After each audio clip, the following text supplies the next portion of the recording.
every night I have kids on stage singing Another Brick in the Wall Part 2. So they sing We Don't Need No Education or all that. And I've been doing this for the last 10 years or something. And the rider that we give to AEG is to find children who are not necessarily from the most privileged backgrounds that you can imagine, if I can put it that way.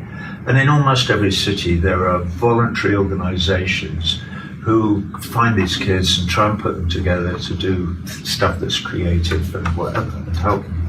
And those are the kids we look for. Tonight, at 3 o'clock this afternoon, one of the local newspapers printed a story saying that these children had backed out of doing this show with me tonight because I'm an anti-Semite and the show is all about hatred and blah, blah, blah. Which A was a lie. These kids didn't back out of anything. The mayor of this town apparently called the organisation, which is partly funded by the city, and said, your kids cannot perform in this show. So what are you going to do? Well, I already had the list of stuff, so I've just signed all their photographs and they're all here, and I'm going to send them to them. We've got 10 other kids, 12, and we've got 12 now. Working on it. We've got 12 kids. It's now 20 to 7. All right, the show starts at 20 past 8, so we've got an hour and a half. We've tried to gather up replacement kids so that we have kids in the show. So we're going to have to teach them the whole routine and everything somewhere backstage. Has this ever happened before? No.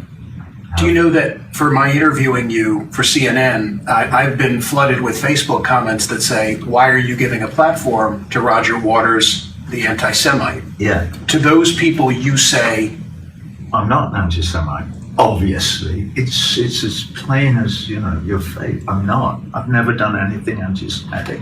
What I have done is I've become an activist to try. This is what I say to these kids, right? Ill-informed local official and an organised campaign of malicious propaganda, which it is. To call me an anti-Semite is malicious propaganda. It's because they want to silence my voice. Because my voice speaks of a non-violent, loving resistance to the oppression of an oppressed people. Okay. So I said our show is about love, which it is, which you will see tonight at the show.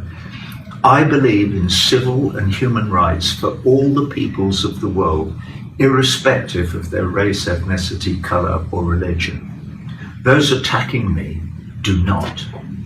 We shall overcome. Love, Roger Waters. That is my position.